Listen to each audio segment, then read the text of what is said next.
Hola a todos y muy bienvenidos, queridos amigos, oyentes y seguidores, a un nuevo episodio de Historia en Podcast. Este podcast que ha nacido en pandemia con el objetivo de trabajar con estudiantes de nivel secundario de aquí, de Argentina, y que de repente se está escuchando en más de 80 países del mundo. Así que gracias por estar ahí del otro lado después de 128 episodios, después de más de 3 años en donde nos hemos encontrado mutuamente para aprender juntos algo de historia. Un podcast totalmente independiente, hecho a pulmón, hecho a conciencia y con muchas ganas de divulgar la historia. Sean ustedes más que bienvenidos a este episodio, como les decía, 128 ya del total del acumulativo de episodios que llevamos en Historia en Podcast, o como me gusta aclarar siempre, episodio 38 de esta sexta temporada on demand, en donde ustedes son los que proponen los temas y nosotros desde aquí nos ponemos a trabajar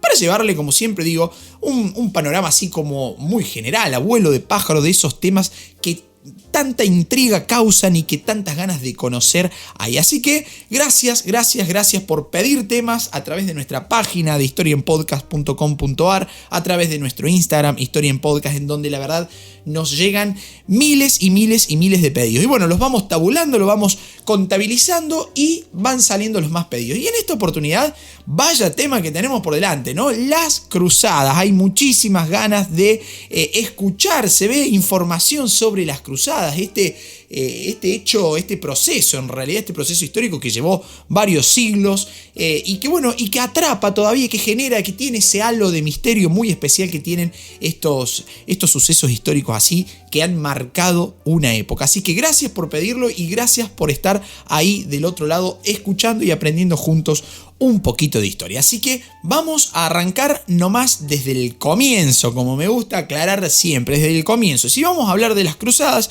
tenemos antes que nada que definir qué fueron las cruzadas. Y si vamos a lo duro de la definición, a lo que nos dicen los manuales de historia, bueno, ¿qué dicen?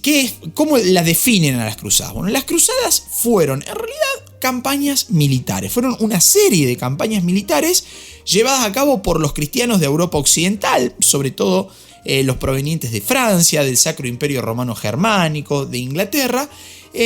Campañas militares que fueron impulsadas, que fueron ordenadas por la máxima autoridad de la Iglesia Católica, con sede en Roma, que es nada más y nada menos que el Papa. El Papa ordenó estas expediciones militares que tenían por objetivo llegar a Tierra Santa, llegar a Jerusalén. Y cuando uno dice serie de campañas militares, estamos hablando de que en realidad no fue una sola cruzada, sino que existieron varias. Ya lo vamos a ir viendo y descubriendo a medida que avancemos, pero estas cruzadas que, al menos para aclarar desde el comienzo, se llevaron a cabo a lo largo de casi 2 siglos, ¿no? Entre el año 1096 y el año 1291. Y tenían como objetivo recuperar el control político y religioso de la llamada Tierra Santa, de Jerusalén, de sus alrededores, ¿no? Los lugares, esos santos lugares por los que se suponía había vivido, había predicado y había muerto Jesús de Nazaret, nada más y nada menos. Un lugar así con una impronta muy católica, muy religiosa, muy cristiana, ¿no? Entonces, ese lugar estaba gobernado por esos momentos por las autoridades musulmanas, y los cristianos, impulsados por el Papa,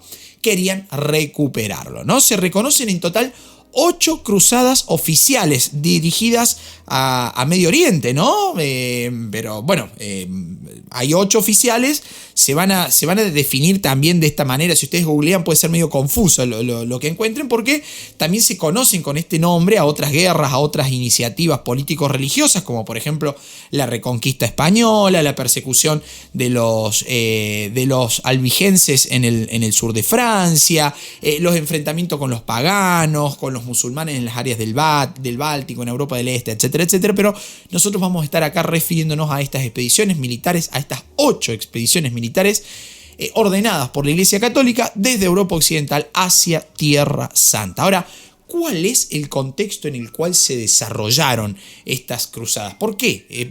¿Por qué sucedieron? ¿Por qué se llevaron a cabo? Entonces, ahí nos tenemos que meter un poquito con los antecedentes, con el contexto histórico, ¿no? Resulta que a mediados del siglo XI, los turcos selyúcidas, ese es el nombre correcto, ¿no? Los turcos selyúcidas, que profesaban el Islam como su religión, como su fe, comenzaron a expandirse por Medio Oriente, ¿no? Conquistaron Bagdad, por ejemplo, y van a extender poco a poco su dominio hacia el oeste, ¿no? Y el Imperio Bizantino, del cual ya hemos hablado acá en la sexta temporada de Historia en Podcast, bueno, el Imperio Bizantino, que ocupaba esa área territorial, esa área geográfica, conservaba todavía la fe cristiana y poco a poco estaba cayendo frente al avance de estos turcos selyúcidas, ¿no? Estaba perdiendo territorios en Europa, en Asia, y el emperador Romano IV va a ser el que decide enfrentar a los turcos selyúcidas que amenazaban justamente su predominio en la zona de la actual Turquía, ¿no? En Anatolia, como se llamaba. Bueno, resulta que los bizantinos van a perder, van a tener una derrota muy dura en Manzikert en el año 1071, lo cual le permitió a los selyúcidas conquistar Anatolia, conquistar Siria, conquistar Palestina, y eso empieza a hacer que la fe musulmana comience a ganar espacio por sobre la fe cristiana que practicaba el Imperio Romano de Oriente, el famoso Imperio Bizantino, ¿no? Entonces, ese dominio que poco a poco están empezando a tener los musulmanes sobre Jerusalén y sobre alrededores, hasta el momento no había impedido la convivencia, la peregrinación incluso de cristianos europeos que deseaban entrar en contacto con estos santos lugares, ¿no? Así muy entre comillas, con estos puntos en los que se creía que había caminado, vivido y muerto Jesús de Nazaret, ¿no? La cosa iba a cambiar rotundamente con la llegada de los turcos selyúcidas al poder. Desde entonces, los conflictos en esta región, digamos, ¿no? En lo que abarcaba hasta hace unos años el Imperio Romano de Oriente, que poco a poco iba perdiendo su dinamismo y su capacidad de control, bueno, a partir de entonces hace que, digamos, la peregrinación desde Europa hacia los santos lugares, hacia Tierra Santa, comienza a ser una empresa peligrosa, comienza a volverse bastante peligroso ir a profesar la fe católica cristiana en lugares en donde ya los musulmanes estaban dominando a sus anchas, digamos, ¿no? Y a su vez, la debilidad del Imperio Bizantino impedía, o sea, en realidad sería así, el Imperio Bizantino estaba incapacitado de poder prestar ayuda, de prestar protección a esos peregrinos que venían a Tierra Santa desde Europa, ¿no? Y en ese contexto, la expansión del Islam y en particular del dominio selyúcida, que ya estaba en las puertas de Constantinopla, que era la capital del Imperio Bizantino, motivó tanto la solicitud de ayuda militar por parte del emperador bizantino Alejo I Comneno, como así también la disposición de los poderes occidentales para acudir en ayuda. O sea, lo que está pasando es lo siguiente: el emperador Alejandro I Comneno le está diciendo a la Iglesia Católica, le está diciendo a los occidentales: por favor, ayúdenme, que los turcos selyúcidas están haciendo desastre, no dejan llegar a nadie, están imponiendo su fe y el catolicismo, el cristianismo está muriendo, ¿no? Entonces, eso por un lado. Y por otra parte, las autoridades, léase el Papa de la Iglesia Católica, con sede en Roma, con sede en el Vaticano, dice: bueno, vamos a tener que poner manos a la obra y vamos a tener que empezar a actuar, ¿no? Entonces, la solicitud de ayuda militar de este emperador bizantino, Alejo I Comneno, va a motivar el llamado, la solicitud que hizo el Papa Urbano II en el famoso concilio de Clermont, en Francia, en el año 1095. ¿Qué hizo ahí el Papa Urbano II? El Papa Urbano II es la referencia máxima, o primera al menos, que tenemos en las cruzadas, porque es el tipo que dice: che, tenemos que ir a ayudar a Oriente, ¿no? Bueno, Urbano II convoca a todos los cristianos de Europa a viajar a Tierra Santa para liberarla del dominio musulmán, y ofreció a quienes acudieran, digamos, a ese llamado, lo que se conoce como la indulgencia plenaria, es decir, el perdón de todos los pecados cometidos en el pasado. O sea, el Papa Urbano II dice: vengan muchachos, necesitamos ayuda militar, y a cambio, yo no les voy a pagar, no va a haber dinero de por medio, a cambio van a tener el perdón vitalicio, digámoslo así, de sus pecados, ¿no? Lo cual, en una época en donde el teocentrismo, esta doctrina filosófica en donde todo se explicaba en Dios, en donde la religiosidad era muy fuerte, en donde el control de las mentalidades por parte de la Iglesia Católica era muy fuerte, bueno, obviamente hacía muchísimo ruido, ¿no? Y además lo hacía llamativa la empresa. Entonces, a cambio del perdón de los pecados, allá salieron todos. Y si bien el llamado de Urbano II iba dirigido a nobles, a caballeros particularmente, van a empezar a acudir también personas de toda condición social bajo un lema así como muy guau para la época que decía: Dios lo quiere, Dios así lo necesita. Entonces, si Dios lo necesita y Dios lo quiere, allá tenemos que ir, ¿no? Eso explica lo que es la doctrina teocéntrica. Todo se explica en Dios. Esto es así porque Dios lo quiere, o no es así porque Dios no lo quiere. Y en este caso, aparentemente Dios quería que fueran a salvar Tierra Santa del control musulmán, ¿no? Se estima que entre 60.000 y 100.000 individuos se movilizaron solamente en la primera cruzada en 1096, motivados ya sea por la fe, por la obligación de seguir a un señor, a un caballero, o por el deseo de adquirir tierras, de adquirir algún botín de guerra, y por la cuestión esta, ¿no? De decir, bueno, salvo mi alma, salvo mis pecados y voy y hago una obra de bien, ¿no? Va a haber una primera excursión no oficial, porque por ahí si ustedes se meten a googlear, digamos, y buscan información en la web, es una información, siempre hay mucho escrito sobre cruzadas y por ahí es medio confuso, ¿no? Hay una primera excursión no oficial conocida como Cruzada Popular, ¿no? Que fue instigada por un personaje que se llama Pedro el Ermitaño, un clérigo de Francia, que se dedicó a promover el llamado de Urbano II entre campesinos, entre otros sectores así muy humildes, ¿no? Bueno, esos tipos avanzaron de a miles por Europa, la mayoría desarmados o con armas muy rudimentarias, iban saqueando todo lo que encontraban a su paso para poder armarse de recursos, cayeron en prácticas discriminatorias hacia los judíos, agredían a poblaciones judías, ¿no? Entonces, bueno, esa primera cruzada, cuando llega a Anatolia, cuando llega a Turquía, en su mayor parte fueron completamente masacrados, incluso muchos de ellos esclavizados por los turcos seljúcidas, ¿no? Esa es una cruzada popular que fue motivada instigada, si se quiere, por Pedro el Ermitaño, este clérigo francés, ¿no? Pero no está contada como una cruzada oficial, digamos, ¿no? Así que bien, hasta acá vamos con el origen de las cruzadas, ¿no? ¿Por qué se dieron las cruzadas? El objetivo: retomar Tierra Santa. Ahora, ¿por qué se llamaron cruzadas? ¿Por qué no se llamaron expediciones militares de los cristianos para recuperar Tierra Santa y se llamaron cruzadas? Bueno, las cruzadas en realidad toman su nombre de la cruz que llevaban en el pecho bordada los soldados que iban a esas expediciones militares. Una cruz que llevaban bordada en su uniforme o otras veces pintadas en sus escudos o en cualquier otro implemento de guerra que llevara, ¿no? Ese signo manifestaba públicamente que la persona había hecho el voto de tomar la cruz, ¿no? Era un cruzado, tomaba la cruz como haciendo referencia a la simbología del cristianismo, ¿no? Es decir, se comprometía en una expedición en defensa de la fe católica. Y de ese modo, el término en latín crucegnatus se tradujo, digamos, al castellano como cruzado y nombraba a toda persona que estaba bajo el signo de la cruz. Pero acá hay que hacer una aclaración que es muy importante, ¿no? Porque en los comienzos de las cruzadas, los cristianos que marchaban, ya sea armados o desarmados, a Tierra Santa, eran reconocidos indistintamente como peregrinos, ¿sí? Eran peregrinos que iban a Tierra Santa. Y las campañas recibían nombres genéricos. Esto que le decía recién, no estaba tan errada mi teoría.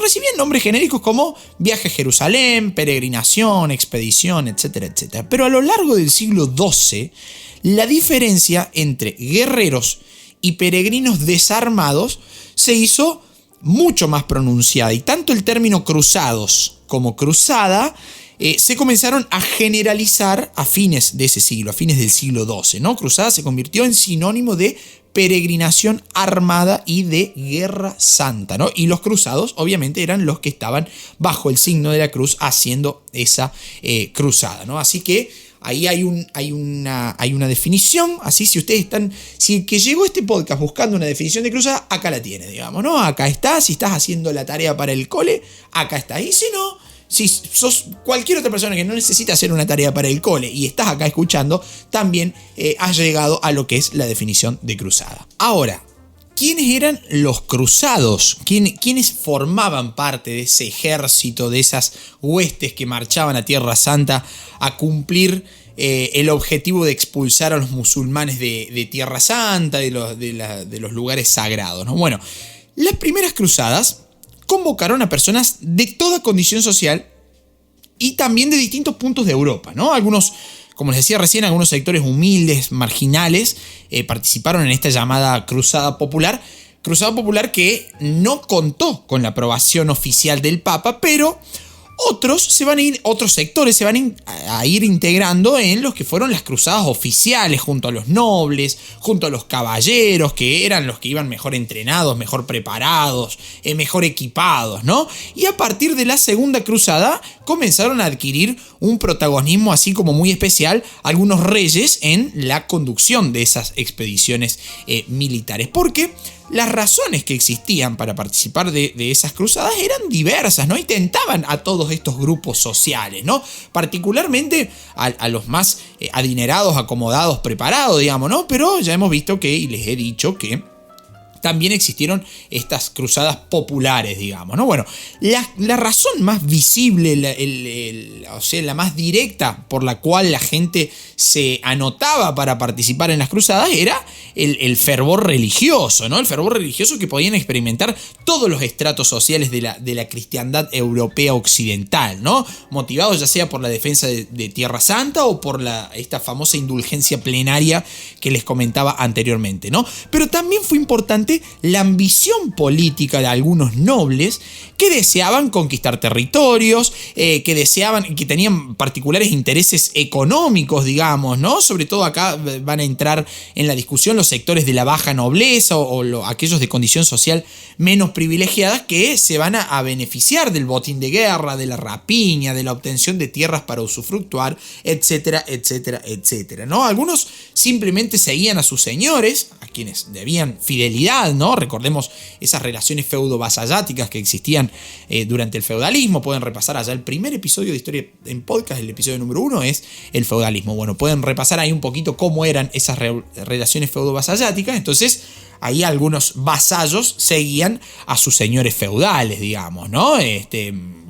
Como una forma de reclutamiento obligatorio, de vasallaje, que parece haber sido ahí muy importante en este periodo, ¿no? Algunos mercaderes, por ejemplo, podían aprovechar las rutas de traslado a Medio Oriente como una oportunidad de negocios, ¿sí? Es decir, bueno, surge la oportunidad de plantear una nueva ruta comercial, ya nos vamos a meter en esto un poquito más adelante, y otros individuos podían estar motivados por la obtención de títulos nobiliarios, por ejemplo, como recompensa por acompañar a estos líderes cruzados, ¿no?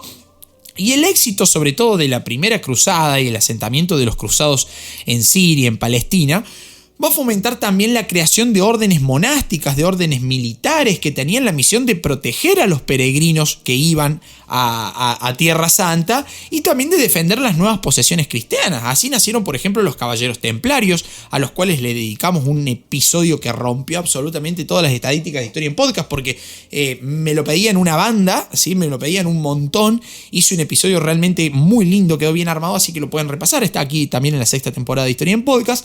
Les decía, caballeros templarios, los caballeros hospitalarios, los caballeros teutones, entre varios otros, ¿no? Estos monjes guerreros que tomaban votos monásticos y se dedicaban a la actividad militar, ¿no? Ahora, en cuanto a la organización militar de los cruzados, bueno, esta organización militar dependía muchísimo, diría casi en un 100%, de la organización de la caballería, de la infantería, ¿no? Porque el traslado desde Europa hacia Medio Oriente se hizo inicialmente por vía terrestre, pero a partir de la tercera cruzada recién se hizo más frecuente el recurso de las embarcaciones, ¿no? Generalmente embarcaciones proveídas por ciudades comerciales italianas como Venecia, como Génova, ¿no? Entonces esa organización militar dependió de estas circunstancias y las unidades militares que se formaban para marchar hacia Tierra Santa dependían siempre de la jura de fidelidad que hacían los soldados rasos, llamémosles,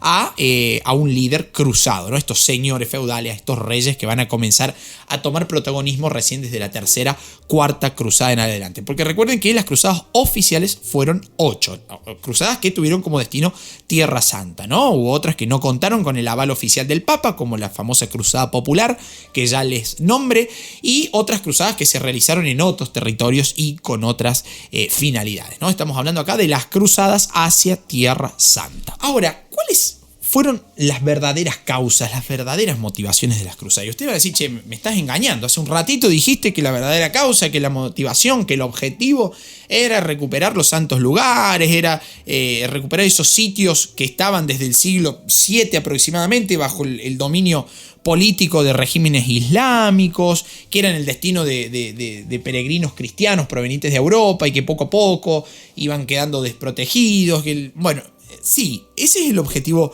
primordial, digamos, ¿no? Esa es la causa, la motivación número 1 de las cruzadas, que ya lo he expuesto anteriormente. Sin embargo, van a existir algunos historiadores que también reconocen otras motivaciones complementarias a esta principal, ¿no? Como por ejemplo, a ver, la solicitud de ayuda del emperador bizantino que desencadenó el posterior llamamiento a las cruzadas que comenté hace un ratito, fue una petición de asistencia militar, ¿sí?, para hacer frente al avance de los turcos selyúcidas, como ya se lo expliqué. Pero algunos historiadores van a decir, ahí hay algo muy importante, que fue ese pedido de ayuda que hace el Imperio Bizantino hacia Occidente, en realidad era un pedido de ayuda para defender la soberanía política de lo que aún quedaba del imperio. Fue decir, che, vengan con la excusa religiosa siquiera, pero ayúdennos a mantener nuestra hegemonía política, ayúdennos a vencer a los turcos selyúcidas que nos están amenazando por todos lados, por todos los rincones de la frontera y no le podemos hacer frente. Necesitamos ayuda, ya, ahora, en este instante. Ustedes usen la excusa que quieran. Entonces, ahí hay una beta nueva, digamos, una motivación complementaria, ¿sí? O sea, una motivación que surge por parte del Imperio Bizantino, ¿no? Es decir, che, vengan con la excusa religiosa si quiere, pero ayúdennos a mantener nuestra soberanía, nuestra hegemonía política. Y acá, en este contexto de pedido de ayuda, surge una segunda lectura, una lectura muy entre líneas, que dice más o menos así, a ver,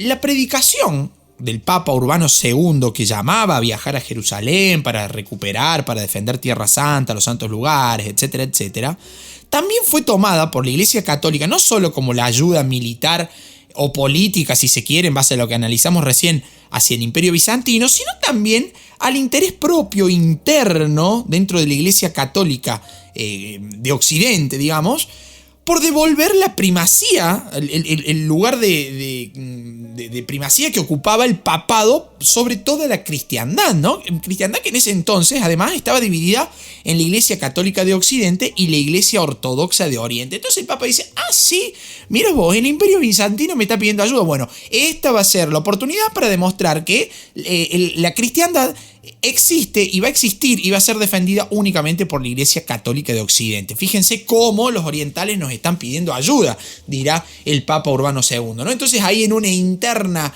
de la cristiandad, una interna cristiana, la Iglesia Católica también va a usar a las cruzadas como un mecanismo para empoderarse, digamos, ¿no? Para volver a ocupar ese lugar de primacía. Ahí tenemos nuevamente una motivación complementaria. Ahora, los que marcharon a las cruzadas, los cruzados, ¿iban únicamente por esta cuestión religiosa de fe? Bueno, yo recién me adelanté un poquito y les di una pista, digamos, ¿no? Porque algunos de los participantes de las cruzadas tenían intereses que iban en paralelo, digamos, a lo religioso, a la fe, a la cristiandad, ¿no? Tenían intereses netamente económicos, como la apropiación de tierras, la apropiación de riquezas, el aprovechamiento de las rutas terrestres o marítimas para hacer negocios, para vincularse comercialmente con el Oriente.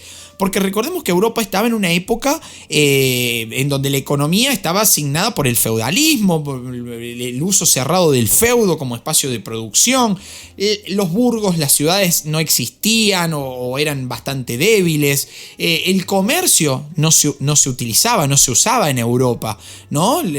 Toda la producción feudal giraba en torno al feudo, a ese espacio de tierra cerrado, autosuficiente, ¿no? Entonces algunos dijeron, che, mira, tenemos la oportunidad para reimplantar, para hacer resurgir al comercio, ¿no? Y con ese motivo comercial, económico, si se quiere, fueron a las cruzadas, ¿no? De hecho, la Cuarta Cruzada adquirió incluso una motivación en gran medida comercial, porque los mercaderes venecianos convencieron a los cruzados de que atacaran ciudades cristianas con las que competían por la supremacía comercial, ¿no? Lo que derivó en la toma y el saqueo posteriormente de Constantinopla, ¿no? La capital del Imperio Bizantino. Es decir, hay muchos coadyuvantes, hay muchas causas paralelas a la cuestión netamente cristiana de fe y religiosa. Hay muchas motivaciones complementarias entre las que se pueden enumerar estas que venimos mencionando hasta el momento. Ahora bien, yo les dije hace un ratito que las cruzadas oficiales fueron 8, así que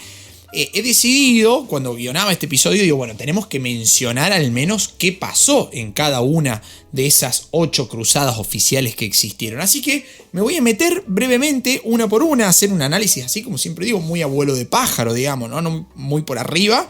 Ustedes después podrán profundizar en donde quieran, hay muchísimo material sobre cruzadas, mucho en serio, busquen sobre todo material académico si es necesario, porque por ahí algunos se presta confusión, digamos, ¿no? Sobre todo para quienes no vienen del palo de la historia. Así que vamos a meternos al análisis de cada una de estas cruzadas. Primera cruzada. La primera cruzada fue la que comienza ahí nomás, iniciado el llamado del Papa Urbano II, ¿no? Es decir, comenzó en el año 1096 y terminó apenas 3 años después, en el año 1099. Esta primera cruzada estuvo formada principalmente por caballeros franceses y normandos, es decir, de la zona de Normandía, del norte de Francia, que integraban contingentes, grupos militares dirigidos por estos líderes autorizados por el Papa, ¿no? Reconocidos por el Papa como líderes para llevar adelante la cruzada. Y entre esos líderes se encontraban, por ejemplo, el príncipe Bohemundo de Tarento, el duque Godofredo de Bouillon, personajes que van a tener una actividad muy importante, como vamos a ver a continuación en esta primera cruzada. Porque esa primera cruzada va a ser la más famosa de todas, porque es la que mayor impacto causó y la que mayor éxito tuvo. Resultó en una victoria contundente para los cruzados que atravesaron Anatolia, que conquistaron la zona de Antioquía y que finalmente capturaron Jerusalén, que estaba en posesión de los musulmanes, ¿no? Y esto significó la recuperación de algunos territorios también por parte del Imperio Bizantino. Ojo, acá tendrían que sonar las alarmas, ¿no? Porque se está colando esa primera teoría entre línea que decíamos recién, que significaba que las cruzadas significaron el resguardo político y geográfico del Imperio Bizantino, ¿no? Esta primera cruzada significó la recuperación efectiva de algunos territorios por parte del Imperio Bizantino y a su vez significó también el establecimiento en Siria y en Palestina de lo que se denominaron los estados cruzados. 4 estados conocidos también como los estados latinos de Oriente, que fueron los gobernados por algunos de estos líderes militares de las cruzadas. Ahora, ¿cuáles fueron esos estados cruzados, ¿no? Que se organizaron principalmente, digamos, como una orden feudal, ¿no? Con un líder militar que reclamaba territorios por derechos de conquista y que posteriormente repartía tierras y responsabilidades entre sus seguidores, quienes le debían fidelidad, ¿no? Bueno, vamos a tener 4 estados cruzados, que fueron el condado de Edesa, el principado de Antioquía, el condado de Trípoli y el reino de Jerusalén. El condado de Edesa, los voy a describir muy brevemente, ¿no? Porque el condado de Edesa se inaugura en el año 1098 y termina en el año 1144. De hecho, fue el primer estado cruzado creado por Balduino de Bulón en Siria, quien posteriormente se proclamó también rey de Jerusalén, ¿no? Fue también este condado de Edesa el primer estado cruzado en desaparecer, porque fue conquistado por estos turcos selyúcidas que estaban dando vuelta en la región en el año 1144, hecho que va a desencadenar la segunda cruzada que ya vamos a ver dentro de un ratito. Por otra parte, el segundo estado cruzado fue el Principado de Antioquía, también inaugurado en el año 1098 y va a durar un poquito más porque se va a extender hasta el año 1268 en el sur de la actual Turquía, este Principado de Antioquía que quedó a cargo de Bohemundo de Tarento, uno de los que les dije recién que era uno de los líderes de esa primera cruzada. Bohemundo de Tarento que va a ser tomado prisionero por los musulmanes, que posteriormente va a ser liberado y que dejó como regente de este Principado de Antioquía a su sobrino Tancredo, ¿no? Y ese principado va a tener muchos problemas, muchos conflictos internos, muchas pérdidas territoriales, hasta que en el año 1268 se va a disolver, ¿no? Va a caer frente a los mamelucos del sultán Bolívar. En tercer instancia tenemos el condado de Trípoli, que se formó un poquito más tarde, en el año 1109, hasta el año 1268 también. Condado que va a surgir después de un asedio en Trípoli, ¿no? en el Líbano, un asedio que fue conducido inicialmente por Raimundo de Sanguilés, quien llegó a ostentar incluso el título de conde de Trípoli por haber conquistado todas las tierras vecinas. Un asedio que fue completado incluso después de la muerte del propio Raimundo, ¿no? Y ahí aparece este condado de Trípoli en el año 1109, que perduró hasta el año 1268, cuando cayó también ante el avance de los mamelucos, igual que el Principado de Antioquía. Y en última instancia tenemos el Reino de Jerusalén, que se formó en el año 1099 y duró hasta el año 1187, ¿no? Esa conquista de Jerusalén tuvo como principal protagonista a Godofredo de Bouillon, que logró vencer a los musulmanes, y como resultado inmediato después de esto tenemos una masacre de la población musulmana y judía acompañada de la captura de prisioneros, ¿no? Hay una acción bastante, interesante como para analizar. Posterior a eso, Godofredo se proclamó gobernante de Jerusalén con el título, escuchen el título, ¿no? Porque es bastante ambicioso, el título de protector del Santo Sepulcro. Y a su muerte fue sucedido por su hermano Balduino, que adoptó el título ya directamente de rey de Jerusalén. Ese reino, que con el pasar de los años fue perdido a manos del sultán Saladino en el año 1187, como les decía recién. Y durante la tercera cruzada, los cristianos recuperaron territorios de la costa de Palestina y establecieron su centro en Acre, en la actual Israel, ¿no? Y ahí fundaron el reino de Chipre. Acre, que con el paso del tiempo va a ser conquistada por los mamelucos en el año 1291, y eso significó el fin de los estados cruzados que se habían formado en esta primera cruzada, ¿no? Ahora, después de esta primera cruzada, llegamos a la segunda cruzada, que tuvo lugar entre el año 1147 y 1149, es decir, apenas 2 años, a partir, como les decía recién, de la caída del condado de Edesa, del primer estado latino, ¿no? Del primer estado cruzado ante el avance de los turcos selyúcidas en el 1144, ¿no? ¿Qué pasó ahí? Bueno, los ejércitos cristianos del rey Luis VII de Francia y del emperador Conrado III de Alemania van a empezar a marchar por toda Europa, alentados por esta ambición, ya sea religiosa, personal, económica, una ambición, digamos, también que va a estar alentada por un monje que se llamaba Bernardo de Claraval, ¿no? Bueno, entonces Luis VII de Francia, el emperador Conrado III, bajo el ímpetu y alentado por Bernardo de Claraval, cruzaron Anatolia, donde debieron enfrentar una serie de ataques por parte de los turcos.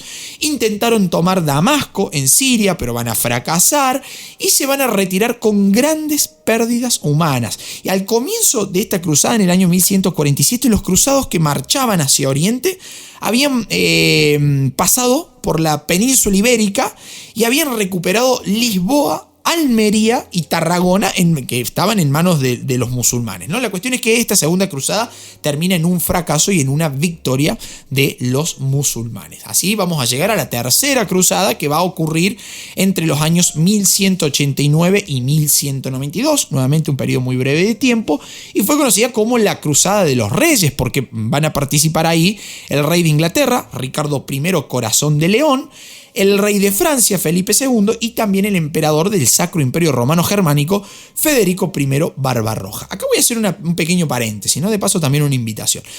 Sacro Imperio Romano Germánico, el cual muchísimos de ustedes me están haciendo llegar muchísimos pedidos para que hable, para desarrollar un episodio sobre el Sacro Imperio Romano Germánico. Lo he nombrado varias veces en este capítulo, en este episodio, así que estén atentos porque ya va a salir algo, un episodio puntualmente sobre el Sacro Imperio Romano Germánico. Pedidos que pueden hacer a través de nuestra página historienpodcast.com.ar.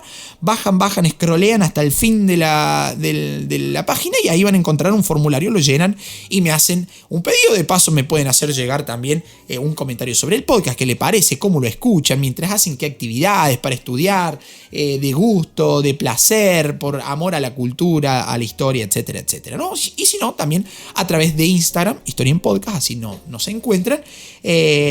Canales por los que también pueden hacer sus colaboraciones, ¿no? Porque Historia en Podcast es un proyecto totalmente independiente que se viene autosustentando gracias a su apoyo, gracias a la venta de libros, apoyo que pueden hacer a través de cafecito.app si me escuchan desde Argentina, o a través de PayPal si me escuchan desde cualquier otro país del mundo. Así que bienvenido sea si lo pueden realizar, y si no, gracias por estar ahí del otro lado. Ahora sí, rebobinamos, volvemos a esta tercera cruzada, cruzada de los Reyes, con Ricardo I Corazón de León, con el rey Felipe II de Francia, con el emperador Federico I Barbarroja del Sacro Imperio Romano Germánico, que ese fue el disparador para hacer el paréntesis. Bien, esta tercera cruzada tuvo el objetivo de recuperar Jerusalén, que había caído en manos del sultán de Egipto y de Siria, Salah al-Din Yusuf ibn Ayyub. No, estoy con una pronunciación realmente increíble, ¿no? Que era conocido en Occidente como Saladino. Hubiera sido más fácil decir Saladino y no hacer toda esa pronunciación larga en árabe que me salió fatal además, ¿no? Bueno, entonces Jerusalén había caído frente al avance de Saladino tras la batalla de Hattin en el año 1187. Y si bien los cruzados no pudieron reconquistar Jerusalén, hubo una serie de victorias, de victorias que favorecieron la firma de un tratado que se llamó Tratado de Ramla entre Ricardo I, Corazón de León, y Saladino, tratado por el que Ricardo I reconocía el control musulmán de la ciudad de Jerusalén, y Saladino se comprometía a permitir la peregrinación cristiana hacia Tierra Santa. O sea, una cruzada bastante importante, que insisto, pueden bucear sobre la información abundante que hay en internet acerca de estas cruzadas. Cuarta cruzada va a comenzar en el año 1202 y va a culminar en el año 1204, pero que no se dirigió contra los musulmanes, acá suenan todas las alarmas, sino que se va a dirigir contra los cristianos, porque la intención inicial de esta cruzada era avanzar sobre Egipto para debilitar el control que ejercían desde ahí los musulmanes sobre Tierra Santa, y de esa forma ir limando de a poco su poder, ¿no? Sin embargo, los cruzados tuvieron serias dificultades para avanzar, digamos, ¿no? Para costear ese viaje, y fueron convencidos por las autoridades de la República de Venecia, que habían reunido una flota bastante interesante, costosa para la expedición. Fueron convencidos de conquistar la ciudad cristiana de Zara, en la actual Croacia, ¿no? Ciudad con la que rivalizaban los venecianos por el control del mar Adriático, ¿no? Y también movidos por el interés de asegurarse el predominio comercial en el Mediterráneo oriental, los venecianos van a persuadir a los cruzados de atacar nada más y nada menos que Constantinopla, la capital del Imperio Bizantino, la capital del Imperio Romano de Oriente, que tenía como emperador para esos años a Alejo IV, quien se dice no había cumplido su compromiso de financiamiento de la expedición original, ¿no? Entonces los venecianos empezaron a meter fichas. aprovechemos a esta cuarta cruzada como una expedición contra los cristianos de Oriente y de esa forma ganar el predominio comercial, digamos, ¿no? Predominio comercial que estaba ahí fluctuante entre Venecia y Constantinopla, ¿no? Entonces, una cruzada bastante particular, porque venimos diciendo, las cruzadas fueron contra los musulmanes en Tierra Santa y de repente tenemos una cuarta cruzada de cristianos contra cristianos, en donde el objetivo económico queda claramente en evidencia, como se los decía hace un ratito, ¿no? De hecho, los cruzados en esta cuarta cruzada van a asediar y van a conquistar Constantinopla en el año 1204 y la saquearon durante varios días además. Y después van a proclamar en su lugar el Imperio Latino de Constantinopla, que duró hasta el año 1261. Y de ahí saltamos ya a la quinta cruzada, que inició en el año 1217 y que terminó en el año 1221. Cruzada que tenía como objetivo derrotar el estado ayubí de Egipto como vía hacia la reconquista de Jerusalén, ¿no? Se va a reunir con tal fin un gran ejército y se lo puso al mando del mismo al rey Andrés II de Hungría y al duque Leopoldo VI de Austria, que por iniciativa de quien fuera el papa por esos años, que era Inocencio III y su sucesor Honorio III, decidieron, digamos, dejar en manos de estos dos personajes, el rey Andrés II de Hungría y el duque Leopoldo VI de Austria. Y después de capturar una serie de ciudades en la desembocadura del Nilo, esta quinta cruzada y los cruzados que estaban actuando en ella lograron atacar nada más y nada menos que la ciudad del Cairo, pero las fuerzas musulmanas que estaban ahí reunidas impidieron que pudieran seguir avanzando y los obligaron a retirarse. Incluso hay fuentes que dicen que en esta quinta cruzada jugaron un rol muy fundamental, diría las inundaciones del Nilo, ¿no? Dice que las inundaciones del río Nilo terminaron provocando, junto con la ayuda, digamos, de las fuerzas musulmanas, la ayuda militar, eso está más que claro, llevaron a que esta quinta cruzada y que los cruzados que participaban en ella terminaran retirándose y abandonando todas las conquistas de estas pequeñas ciudades que les decía recién que habían estado tomando. Y ya entre el año 1228 y 1229 tenemos la sexta cruzada, que estuvo a cargo de Federico II Hohenstaufen, emperador del Sacro Imperio Romano Germánico, quien había sido excomulgado por el Papa por no haber marchado, por no haber ido antes a Tierra Santa, por no haber recibido los llamamientos previos y por lo tanto emprendió la campaña sin aval papal, ¿sí? O sea, no tenía la autorización oficial del Papa. Y bueno, resulta que todas las tensiones internas que habían dentro del Islam le permitieron a este emperador Federico II, este emperador germano, entablar algunas negociaciones con el sultán de Egipto, con el sultán de Siria, que era Al-Kamil, que estaba pasando una situación interna bastante conflictiva, ¿sí? Conflictos políticos dentro de su territorio, y así Federico II obtuvo Jerusalén, obtuvo Belén, obtuvo Nazaret y otras ciudades a condición de permitir la permanencia y el libre tránsito de los musulmanes. O sea que esta sexta cruzada podríamos decir que fue un triunfo de los cruzados, ¿no? Pero la alegría duró poco porque en el año 1244 había vencido esa tregua firmada al término de la sexta cruzada y los musulmanes habían podido reconquistar la ciudad de Jerusalén. Entonces, en ese contexto surge lo que es la séptima cruzada, que va a tener lugar entre el año 1248 y 1254 y que ahora tuvo como encargado, digamos, como líder de las huestes cruzadas a Luis IX de Francia, ¿sí? Luis IX de Francia, que emprendió nuevamente esta campaña hacia el oriente. Primero va a hacer pie en Egipto, en donde va a sufrir una terrible derrota, lo mismo que había sucedido en la quinta cruzada, como les decía recién, y ahí van a ser hechos prisioneros. Luis IX y sus tropas fueron hechos prisioneros ahí en Egipto y con el paso del tiempo van a ser posteriormente rescatados.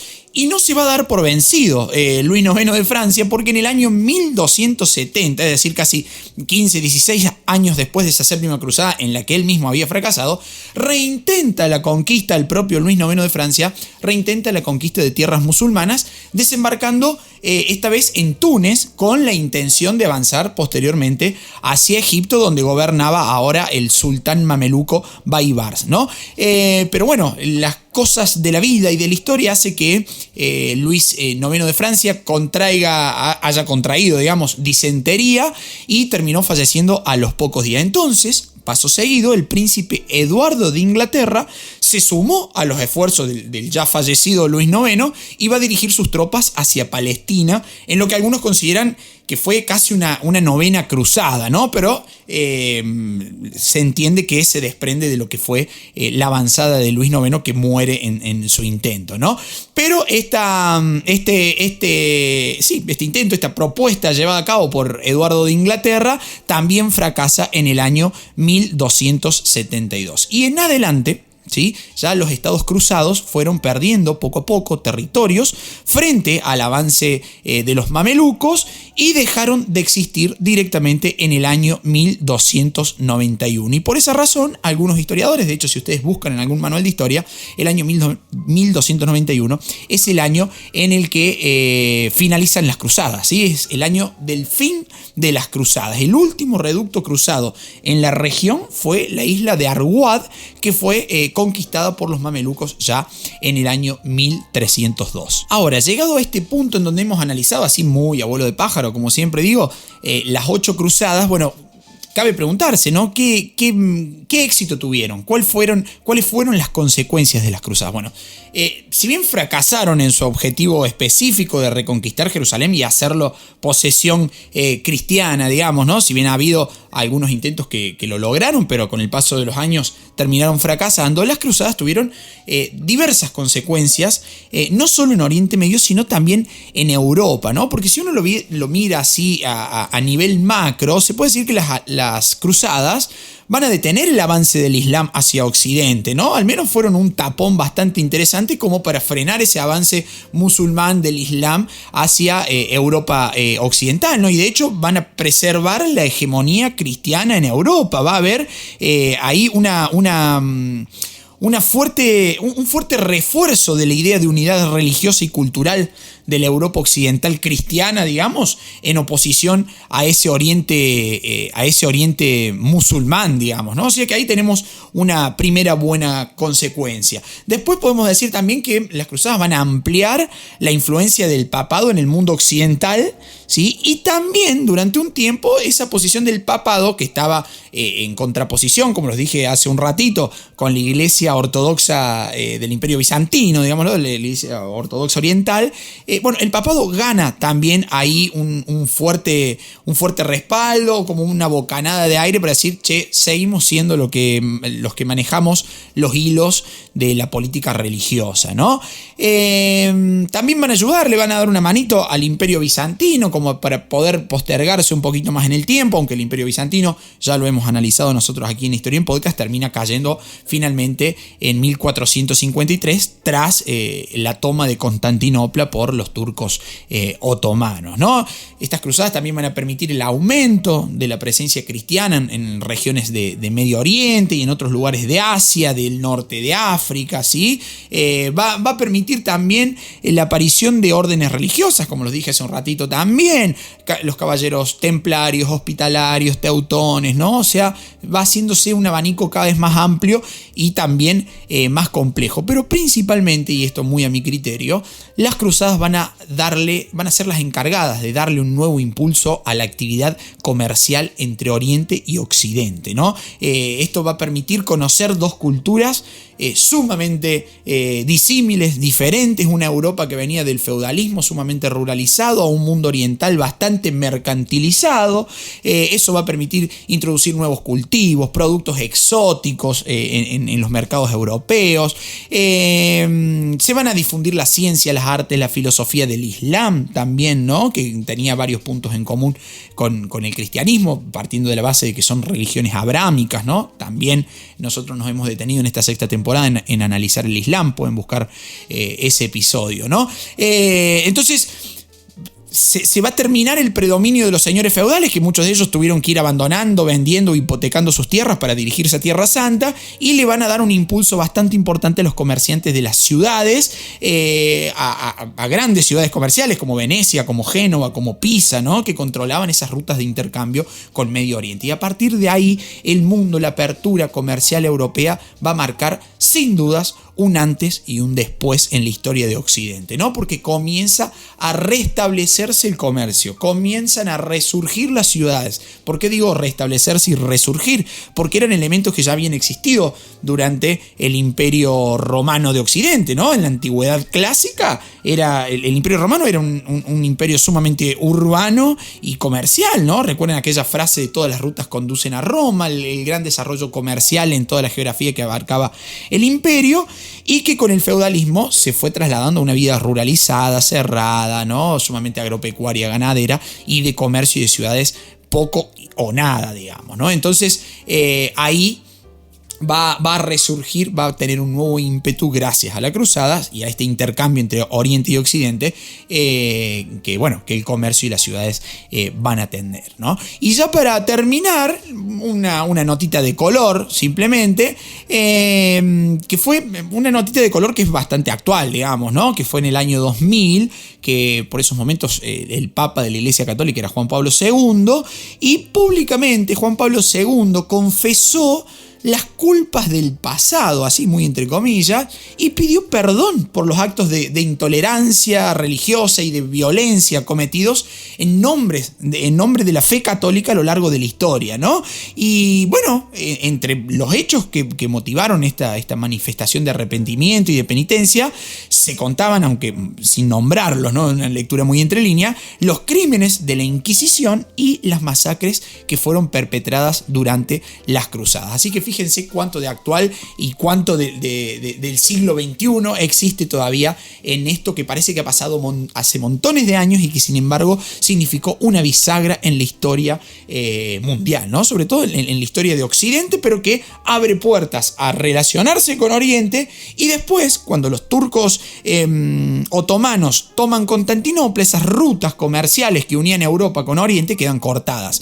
¿Qué hacen los europeos? Dicen, tenemos que seguir comerciando con Oriente, tenemos que buscar una alternativa, y de ahí surgen estos viajes, esta expansión europea de ultramar, en donde Portugal y España van a la cabeza, y termina en lo que fue la llegada de los españoles a América, ¿no? Toda la apertura de un nuevo mundo. Así que fíjense si no han sido importantes las cruzadas que permiten esa reapertura del occidente europeo a nivel mundial, ¿no? Así que bueno, queridos amigos, hasta aquí el episodio de hoy. Perdón la extensión, se me ha ido un poquito de los márgenes a los cuales los tengo habituado. Si les ha gustado, si les ha parecido ameno, entretenido y sobre todo si se ha entendido, agradezco que pasen por mi Instagram, Historia en Podcast, por nuestra página web, historiaenpodcast.com.ar. Dejo acá abajo del episodio, en la descripción del episodio, voy a dejar la info, el link para redirigirlos a nuestra página web, y ahí pueden pedirnos temas, decirnos, che, me encantó el episodio, no me gustó, no entendí esto, no sé, hacerme conocer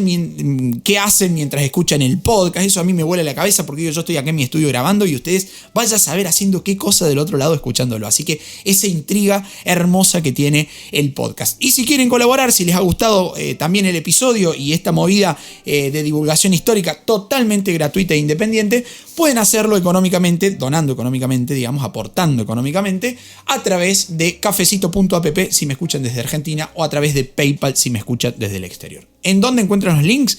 En nuestra página web, historiaenpodcast.com.ar. Está aquí en la descripción de este episodio. Queridos amigos, hasta que la historia nos vuelva a encontrar. Gracias por estar ahí del otro lado una vez más. Chau, chau.